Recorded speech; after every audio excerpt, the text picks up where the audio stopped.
Մի խանգարեք ձեր գործընկերներին։ Դուք միշտ ինձ խանգարում եք, այնտեղ կանգնեք։ Դուք Եթե թե ես կգնամ, չեմ պատասխանի ձեր գործընկերներին։ Իշխող խմբակցության падգամավոր Անդրանիկ Քոչարյանը հերթական սկանդալային պատմության կիզակետում է ու դարձյալ լրագրողին վիրավորելու պատճառով։ Այս անգամ նրա թիրախում Ռիփսիմե Ջեբեջյանն է։ Երեկվա ճեպազրույցի ժամանակ падգամավորը կոշտ տոնով պահանջում էր լրագրողը իր կողքից հեռանա ու մաքրի շրթունքները։ Այդպես, որտեղ ես առաջնորդվում եմ հոգևորականի այն առաջարկին, որ ձեզ արեց։ Մաքրեք ձեր շրթունքները, շատ լավ։ Ոչ մի բան, ասեք։ Այսինքն էս ինչ բուլինգ եք ձեր կարծիքով, բուլինգ եք ենթարկում լրագրողներին, լրագրող չէ, Տիկին Ջեբեջյանին։ Տեսանյութում ինքը ասում է, ես լրագրող Ռիփսիմե Ջեբեջյանին նկատի չունեմ, ես Տիկին Ջեբեջյանի նկատի ունեմ, իսկ ես բոլորդ գիտեք, որ ես ազգային ժողովում հավատարմագրված լրագրող եմ, ես այստեղ իմ մասնագիտական գործունեություն եմ ծավալում, ես այստեղ կնոջ ֆունկցիա չունեմ ազգային ժողովում, հետևաբար ինչ է նշանակում, ես Տիկին Ջեբեջյանին նկատի ունեմ։ Անդրանիկ Քոչարյանի ճեպազրույցներն առանց միջադեպերի գրեթե չեն անցնում, նա մշտապես աչքի է ընկնում ոչ պատշաճ վարքով, ասում է իրավապաշտպան Զարուհի Հովհաննիսյանը։ Անդրանիկ Քոչարյանը առաջին անգամը չէ, որ նմանատիպ վարքագիծ է դրսևորում, հատուկ կանանց նկատմամբ։ Չեք կարծում, որ պիտի ներողություն խոչ։ Ազգային ժողովի պաշտպանության ու անվտանգության հարցերի հանձնաժողովի նախագահին միայն մասնագիտական գործունեությունը չէ, որ հունից հանում է, այլ այն, որ նրանք պարզապես կանայք են, շեշտում է իրավապաշտպանը։ Հատկապես իհարկե կանանց է թիրախավորում եւ մտնում է ոչ թե մասնագիտական դաշտի հետ կապված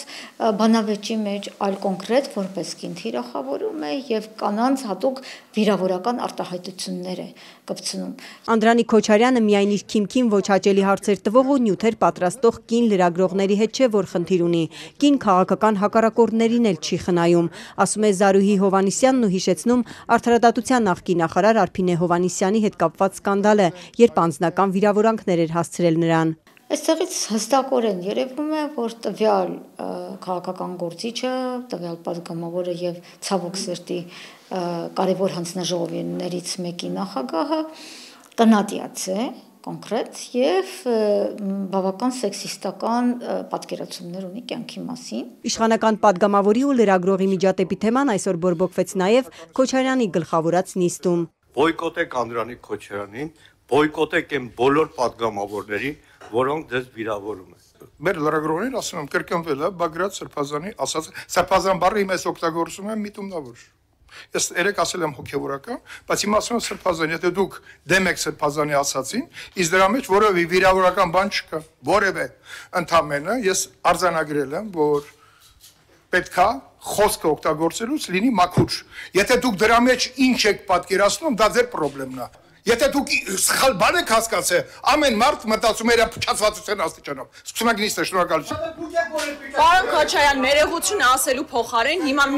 ոչ դուք պարտավոր եք ներողություն խնդրել։ Բագրատ Սրբազանն այդ ձևակերպմամբ ամիսներ առաջ պատասխանել էր Ռիփսիմե Ջեբեջյանի հարցին, երբ նա ԿՊ-ի համակիրներից մեկի անունն էր նշել։ Հետո ներողություն խնդրեց ու բացատրեց, թե սատանաների անուն էր տվել, դրա համար էլ այդպես էր ասել։ Իշխող խմբակցությունը ոչ մի բառով չի արձագանքել այս միջադեպին։ Պատգամավորներից Հասմիկ Հակոբյանն է ներողություն խնդրել գործընկերոջ փոխարեն, իսկ Քրիստինե Պողոսյանը զանգել է լրագրողին։ Մարդու իրավունքների պաշտպան Անահիտ Մանասյանը դատապարտեց առանց Քոչարյանի անունը նշելու։ Միաժամանակ դատապարտեց նաև արտահայտության սկզբնաղբյուրին Սրբազանին։ Արդեն երկրորդ անգամ